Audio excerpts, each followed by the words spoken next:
오늘은 거룩한 소비라는 말씀의 제목으로 함께 은혜 나누기를 원합니다. 어, 프랑스의 루이 14세 때 베르사유 궁전은 여러분 많이 들어보셨을 거예요. 베르사유 궁전. 이 베르사유 궁전은 화려함과 사치를 상징하는 대표적인 건물로 꼽힙니다. 궁전의 사치는 예술과 맞물리면서 한 시대의 풍조를 만들어냈습니다.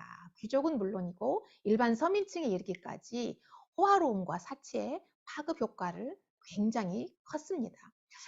사회적으로 허용이 커지면 소비가 증가하고 물가가 상승합니다. 그래서 사치와 호화스러움의 이 문화는 결국은 경제적인 공황으로 나타나고 맙니다. 그래서 이 프랑스의 사치와 무능의 이 왕정 체제가 무너지고 공화정이 들어서게 되죠. 마지막 왕인 루이 16세 때 단두대에 이슬로 사라지고 왕후가 처형이 되고 말았습니다.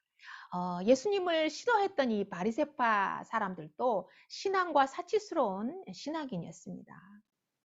그들은 알뜰하고 겸손한 행복보다는 상대방에게 과시하기를 좋아하고 그다음에 허영을 뽐내는 위선적인 행복을 굉장히 많이 추구했던 사람들이 바리새파 사람들이었습니다. 오늘 우리가 같이 읽은 이 요한복음 12장 본문에 보면 어떤 한 여인이 이제 나옵니다. 근데 그 여인의 행위에 대해서 백성들은 쓸데없는 것에 낭비를 했다라고 소란을 피우면서 이 여인을 무자비하게 괴롭혔습니다. 그 여인의 행동이 정말로 의미 없는 낭비적인 그런 행동이었는지 우리가 한번 살펴보고 어떤 소비를 해야 하는지 생각하는 그런 귀한 시간이 되었으면 좋겠습니다. 6월절 엿새 전에 예수님께서 그 일행들과 함께 제자들과 함께 베다니에 입성을 했습니다. 그런데 그곳에 나병 환자 시몬이 있었는데 시몬이 자기 집에서 예수님을 위한 잔치를 열었어요. 이 파티는 예수님이 십자가 고난을 받으시기 위하여서 예루살렘으로 입성하기 전에 벌어진 일이었습니다. 그래서 예수님의 마음은 굉장히 이제 십자가를 지기 직전이었기 때문에 굉장히 괴롭고 슬프고 굉장히 스트레스와 긴장이 굉장히 컸었는데 잠시만이라도 이 긴장과 스트레스를 좀 풀 수 있는 그런 시간이었어요. 파티가 이제 한창 진행이 되고 있었는데 마리아가 향유가 든 옥합을 가지고 나와서 예수님의 발에다가 붓고 자기 머리컬로 이제 예수님의 발을 닦아주는 것이었습니다. 지금도 여러분 그 명품 향수 여러분 잘 아실 겁니다. 샤넬 넘버 5는 굉장히 유명하죠. 안나수이라든지 크리스찬 디올이라든지 명품 향수들이 있는데 명품 향수는 굉장히 고가이잖아요. 지금도 고가이지만 그 당시의 향유는 굉장히 고가였어요. 그래서 여성들은요 결혼 전에 이 향수를 모아서 결혼 미천으로 사용할 만큼 굉장히 비쌌습니다. 그래서 이 마리아가 가지고 있었던 이 향수는 노동자 그 당시의 노동자가 1년 동안 먹지도 않고 쓰지도 않고 1년 동안 한 푼도 쓰지 않고 모아야만 할 수 있는 그런 약 300데나리온에 해당하는 아주 비싼 그런 향수였어요. 그러니까 정확하게 계산할 수는 없지만 예를 들어서 우리나라의 노동자들이 지금 현재 하루 일당 노동의 일당이 뭐 10만 원이다 친다면 약 3천만 원 정도 해당하는 그런 너무나 비싼 그런 향수였습니다. 그러니까 3천만 원짜리 향수를 예수님의 발을 닦는 데 사용했다는 거예요. 여러분 마리아는 경제적으로 부유한 사람이 아니었어요.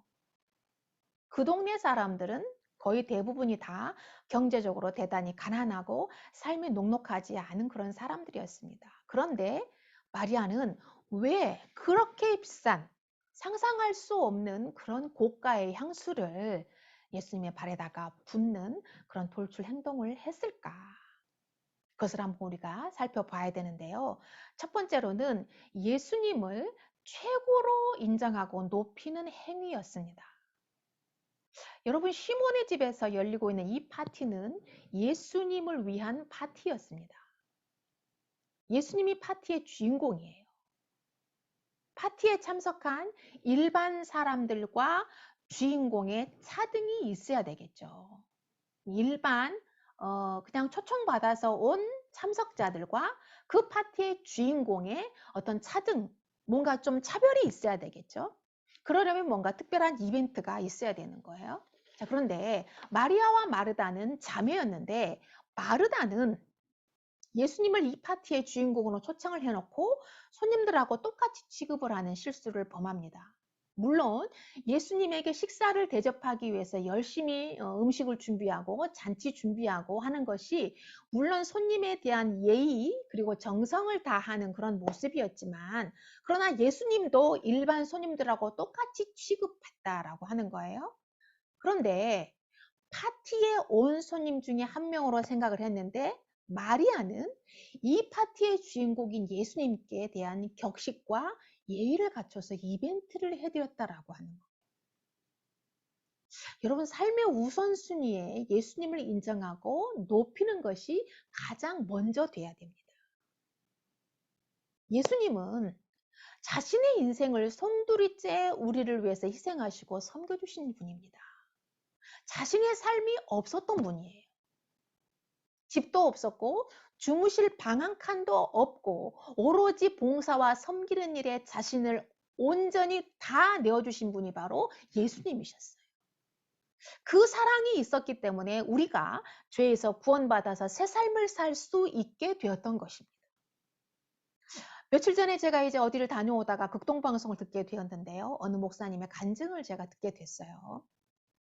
교회에 매일 돈을 얻으러 오는 노숙인이 있었대요. 그래서 올 때마다 목사님이 1,000원짜리 한 장씩을 줬는데 그날은 1,000원짜리 지폐가 없더래요. 그래서 커피 자판기를 이제 열쇠로 열고 거기에 있는 동전을 다 긁어가지고 그 사람의 손에다가 쥐어주고 돌려보냈답니다. 근데 잠시 후에 그 사람이 돌아와가지고 동전을 보여주면서 900원밖에 안 된다. 100원이 모자라다. 빨리 100원 채워놓달라 가더라는 거예요. 맨날 1,000원씩 주니까 이제 이게 습관화가 돼가지고 당연히 1,000원을 줘야 되는데 왜 900원밖에 안 주냐? 100원 모자라. 빨리 1,000원을 채워라. 이러면서 으름장을 놓더라는 거예요. 그래서 목사님이 은혜를 은혜로 여기지 않고 당연한 것으로 알고 뻔뻔하게 찾아와가지고 달라고 하는 그 모습이 너무 어이없었다고 목사님께서 그런 말씀을 하는 것을 제가 듣게 됐어요. 여러분, 그렇습니다. 우리가 하나님께 은혜를 받은 것을 당연하게 생각하고 당연시 생각하는 것이 있거든요. 우리는 내가 받을 자격이 있어서 받은 것이 아니거든요. 그 노숙자가 받을 자격이 있어서 1,000원짜리를 올 때마다 받은 건 아니잖아요. 목사님이 줘야 될 당위성이 있는 것도 아니잖아요. 빚진 게 아니잖아요. 그런데 그냥 도와주고 싶은 마음에 불쌍히 여기는 마음을 가지고 도와줬을 뿐이거든요. 마찬가지입니다. 우리가 하나님께 구원받을 자격이 있어서 구원받은 게 아니라는 거예요. 하나님께서 우리를 불쌍히 여기시고 긍휼히 여겨서 우리를 구원해 주셨을 뿐이었다는 거죠. 왜냐하면 우리는 행악의 종자예요. 행악의 종자이기 때문에 구원받을 자격이 없는 존재였는데 하나님께서 우리를 불쌍히 여기셔서 구원의 은혜를 베풀어 주신 것입니다. 은혜 베푼 하나님께 감사하는 것이 당연하고 매사에 그분을 인정하고 높이는 것이 은혜를 갚는 것입니다. 교회 중직자들이 이단에 빠지는 이유가 있어요. 이건 심각하거든요. 교회 초신자들이 이단에 빠지지 않습니다. 중직자들이 이단에 굉장히 많이 빠져요. 기독교 신앙을 오해하고 있기 때문이에요. 기독교의 가장 대표적인 특징은 은혜입니다. 은혜는요, 카리스예요. 분에 넘치는 호의를 받았다라는 뜻이에요. 그래서 받을 자격이 없는 죄인이 분에 넘치는 호의를 받아서 구원을 받았고 축복을 받은 것이거든요. 그러면 우리가 어떻게 해야 할까요? 날마다 그 은혜에 감사하고 삶의 우선순위가 예수님이 돼야 되는 거예요. 봉사를 위한 신앙생활은 참된 신앙이 아닙니다. 봉사를 못하더라도 내 삶에서 예수님을 인정해 드리는 것보다 더 중요한 것은 없는 거예요. 여러분 이 시간에 분명하게 깨닫고 분명하게 신앙을 정립하시기를 바랍니다. 봉사하기 위해서, 봉사활동하기 위해서 교회 다니는 것 반드시 여러분 생각을 바꾸시기를 바랍니다. 가장 큰 우리 인생에 있어서 가장 큰 봉사는 예수님을 인정하고 높여드리는 것입니다. 이것보다 더 중요하고 이것보다 더 높은 봉사는 없는 거예요. 여러분 교회에서 봉사 안 하셔도 좋아요. 봉사 못 하셔도 좋아요. 그러나 내 삶 가운데서 예수님을 매사에 인정해드리고 높여드리시기를 바랍니다. 하나님은 그걸 원하세요.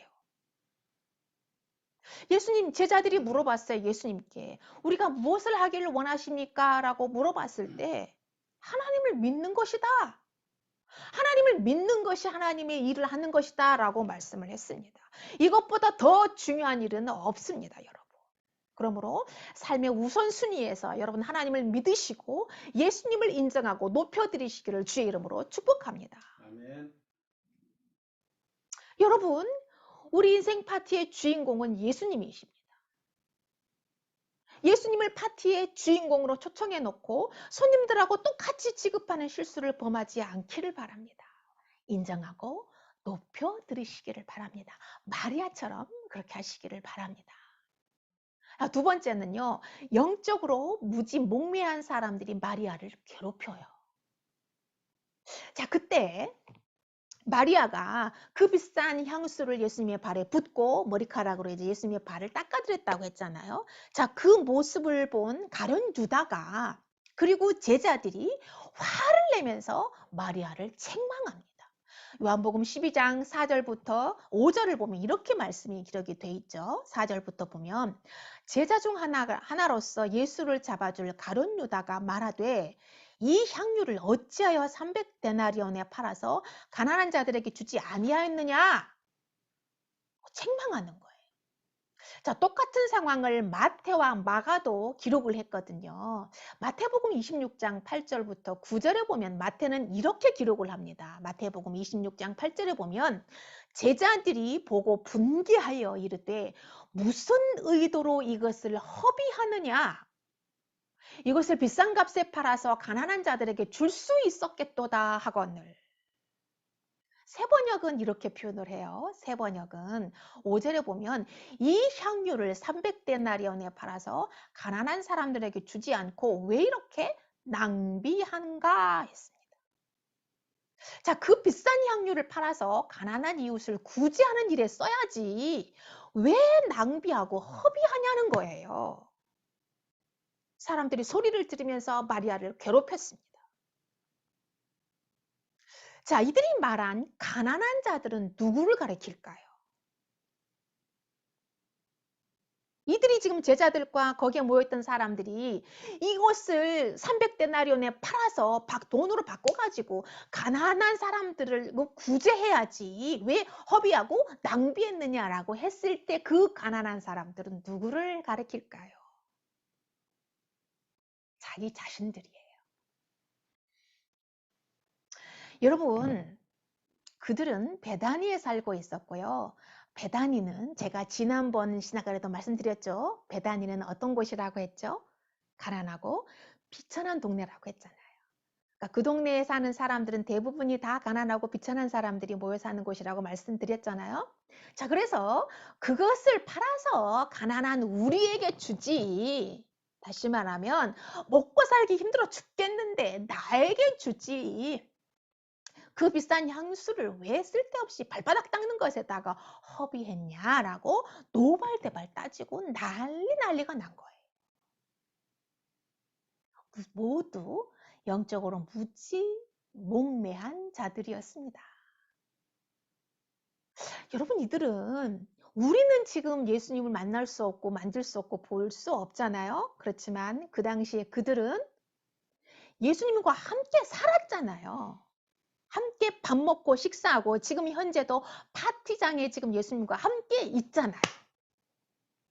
예수님과 함께 먹고 마시면서 천국을 누리고 있으면서도 여전히 결핍을 느끼고 있는 영적으로 심각한 가난뱅이들이었다는 것을 말하고 있는 거예요.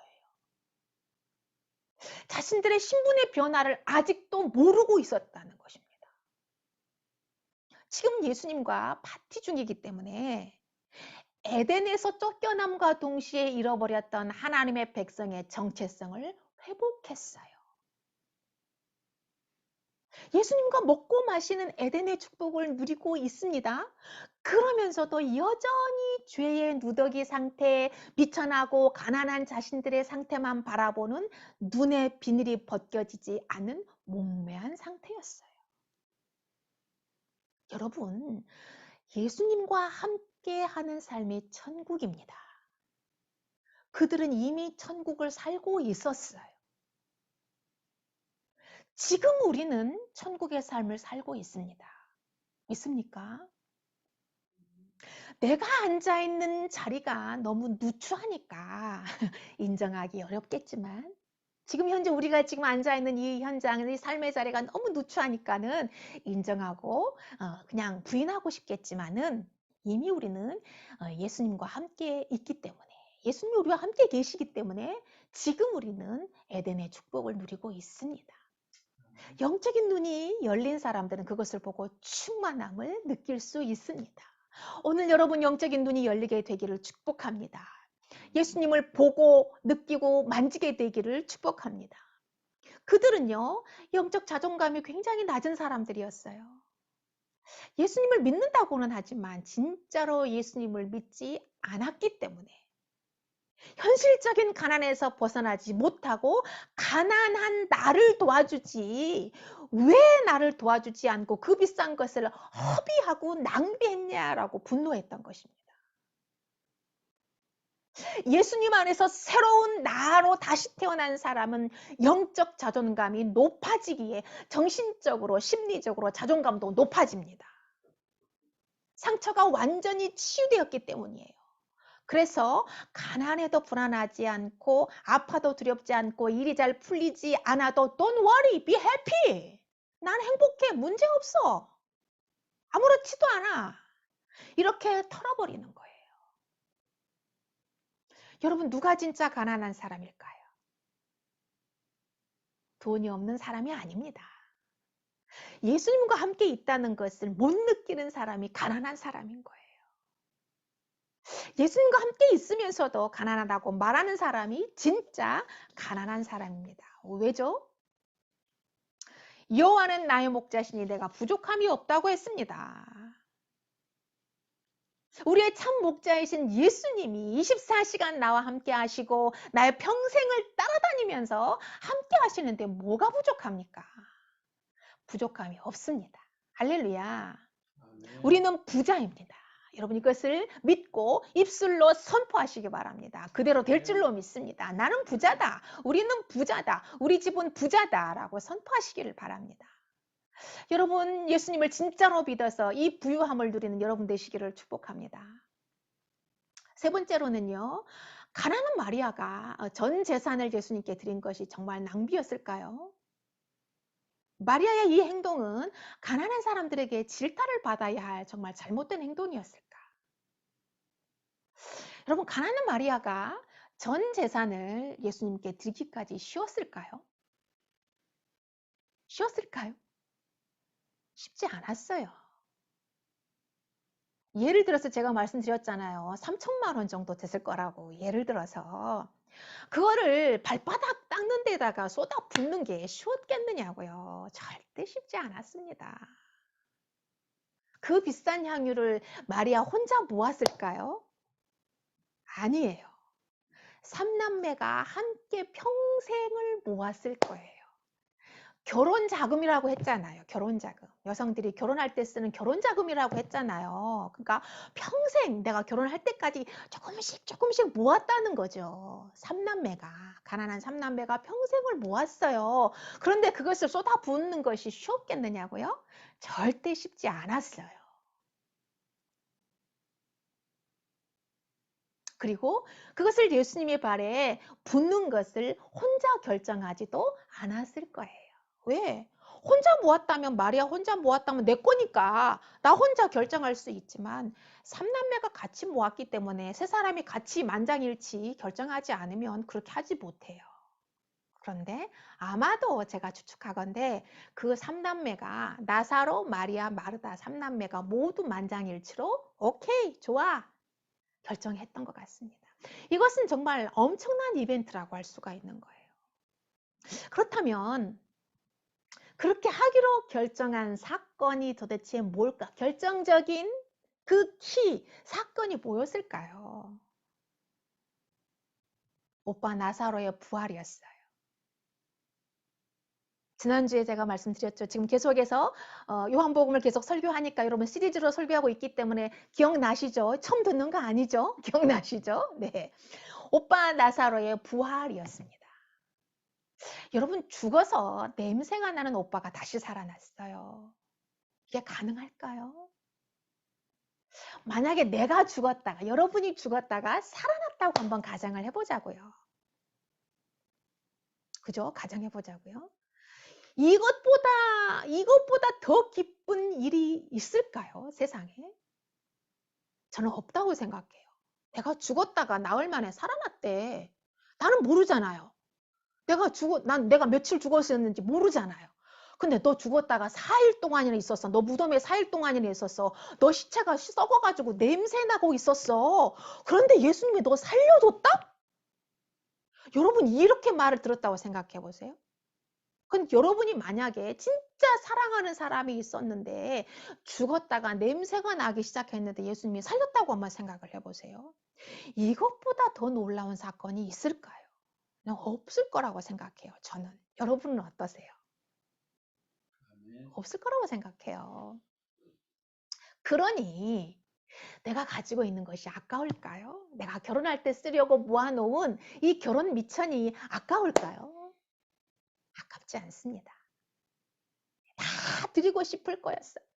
저도 제가 아플 때 도움을 줬던 분들이 있거든요. 많아요. 그분들이 생각만 날 때마다 감사해서 선물을 보내고 있거든요. 너무 감사하니까. 그분들의 도움을 받아서 제가 지금 이렇게 건강이 회복이 되고 있으니까 너무 고마운 거예요. 그래서 감사할 때마다 제가 선물을 보내고 있습니다. 은혜를 아는 사람은 받은 은혜에 보답하고자 하는 것이 당연한 거예요. 마리아와 그 3남매는요. 자신들의 전 재산을 다 드려도 아깝지 않았어요. 기꺼이 드리고 싶었고 감사히 드렸습니다. 이것이 쓸데없는 허비나 낭비가 아니에요. 가장 아름다운 거룩한 소비입니다. 할렐루야. 아멘. 여러분 우리가 예수님으로 말미암아 새 생명을 얻은 것보다 더 큰 선물은 없습니다. 어떤 대가를 지불하고서라도 반드시 얻어야 되는 것이 새 생명인데 우리는 공짜로 받았어요. 그러므로 우리가 가진 이 모든 것을 주님께 드리는 것이 마땅합니다. 하지만 하나님은 달라고 하지 않아요. 너 살아났으니까 대가 지불해야지. 절대 그럴 뿐이 아닙니다. 우리가 능력이 없다는 것을 너무나 잘 알고 계시기 때문에 전능하신 하나님이 대가를 바라지 않고 선물로 주셨습니다. 에베소서 2장 8절에 말씀하셨어요. 선물이다 라고 말씀하셨습니다.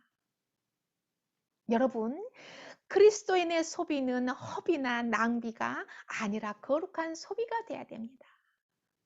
하나 재산을 여러분 가지고 계시는 전 재산을 하나님께 바치라는 말이 아니에요. 절대 그 말이 아닙니다.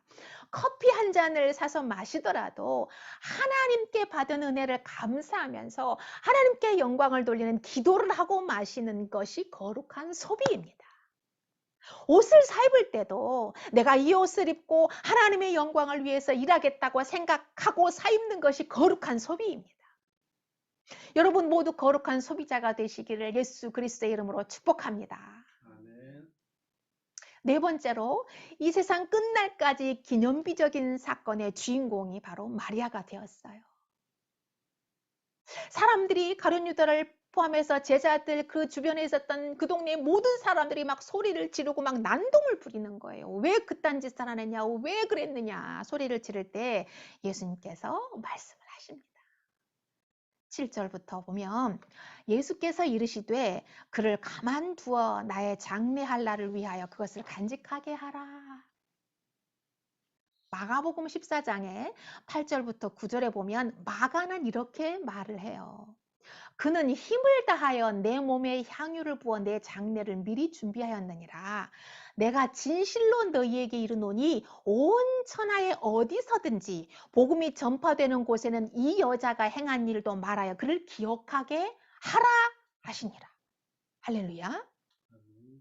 아멘. 당신은요, 장례 때에 시신에다가 향유를 바르는 풍습이 있었거든요. 그래서 마리아는요, 자기가 받은 은혜, 자기 삼남매가 체험한 그 은혜가 너무나 크고 감사해가지고 그냥 드렸을 뿐이에요. 그냥 드리고 싶어서 드렸을 뿐인데, 그것이 온 인류를 구원할 메시아의 장례를 준비하는 예비적인 행위가 되고 말았다는 거예요. 그걸 마리아가 알고 했을까요? 몰랐어요. 모르고 했어요. 성령님께서 감동 주셨을 때 즉시 순종하면 나도 모르는 하나님의 뜻이 이루어질 때가 있습니다. 마리아가 바로 그런 체험을 한 주인공이 된 거예요. 뿐만 아닙니다. 온 천하에 복음이 전파될 때마다 이 여인의 행위도 전하라라는 어명을 내렸어요. 아무리 위대한 업적을 남긴 사람도 잊혀지고 메가 베스트셀러도 책도 사라져요. 그렇지만 인류 역사 2000년이 넘도록 베스트셀러의 자리를 놓치지 않고 있는 책이 바로 성경책이에요. 알고 계시죠? 그 성경책에 이 마리아의 행적이 기록이 되어 있고 전 세계의 설교 강단에서 설교할 때마다 이 여인의 이야기가 전해지고 있습니다. 할렐루야. 아멘. 예수님은 우리와 똑같은 인간이셨습니다. 십자가를 질 생각을 하면 너무나 괴롭고 무섭고 두려웠어요. 하지만 사람들은 아무도 몰라주는 거예요. 파티에 불러놓고 주인공으로 인정도 해주지 않고 그냥 지네들끼리 먹고 마시느라고 정신이 없는 거예요. 그런데 마리아가 자신의 결혼 미천으로 마련해 두었던 그 향유를 자신의 죽음을 위해서 아낌없이 부은 그 행위에 예수님은 너무나 큰 위로를 받은 거예요. 마리아가 나를 위로해 주는 너무나 큰 감동을 받은 겁니다. 그래서 그 감동과 위로를 받은 예수님은 마리아에게 담례를 하신 거예요. 세상 끝날까지 이 사건을 기념하고 기억해라. 나를 이렇게 감동시키고 나를 이렇게 크게 위로를 한 이 마리아를 절대 잊지 말아라. 하고 담례를 했던 것입니다. 여러분, 나를 위한 소비는 나만 감동시켜요. 내 마음에 드는 옷을 입었을 때 나는 너무나 기쁘고 행복하고 기분이 너무 좋아요. 그렇지만 거룩한 소비는 예수님을 감동시키고 우리 공동체를 감동시킵니다. 할렐루야. 여러분, 가난하다는 생각을 버리시기를 바랍니다. 버리시기를 바랍니다. 나는 도움 받아야 한다는 생각을 버려버리시기를 바랍니다. 도움 받아야 한다는 생각을 버리지 못하면 평생 도움을 받는 인생에서 끝나지 못합니다. 지금부터 예수님을 섬기고 교회를 섬기고 공동체를 섬기는 여러분 되시기를 축복합니다. 여러분, 이벤트는 전혀 기대하지 않은 것을 해줄 때 감동을 받습니다. 생각하지 못한 것을 누군가 나에게 해줄 때 감동을 받아요. 사랑하는 성도 여러분, 예수님을 감동시키시면 좋겠습니다. 내가 예수님을 어떻게 위로해 드릴까? 내가 예수님을 어떻게 감동시켜 드릴까? 남들이 하지 못하는 것, 안 하는 것, 그것을 찾아서 감동시켜 보시기를 바랍니다. 목자 되신 하나님께서 우리에게 모든 것을 주셨습니다. 그것을 어떻게 쓰느냐에 따라서 낭비가 될 수도 있고 거룩한 소비가 될 수도 있습니다. 영적으로 성숙한 성도들이 되셔서 거룩한 소비자들이 되시기를 주 예수 그리스도의 이름으로 축복합니다. 아멘. 할렐루야. 아멘.